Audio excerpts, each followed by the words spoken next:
ગીર સોમનાથ વિસ્તારના વેરાવળના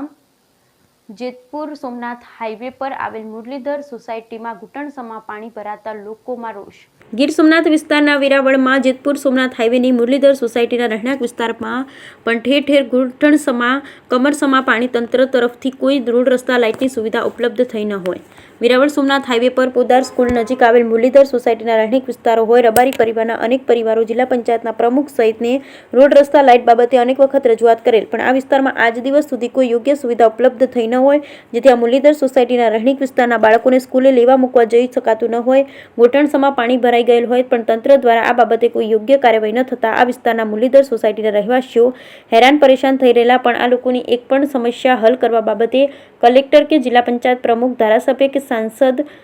કે કોઈ રાજકીય નેતાઓ આ વિસ્તાર મુરલીધર સોસાયટીમાં ન આવેલ, જેથી આ વિસ્તારના તમામ રહેવાસીઓ હેરાન પરેશાન થઈ રહેલ હોવાનું પત્રકાર સોની યોગેશ સતીકુંવર દ્વારા જણાવેલ। બ્યુરો રિપોર્ટ સોની યોગેશ પ્રભુદાસ સતીકુંવર, વેરાવળ।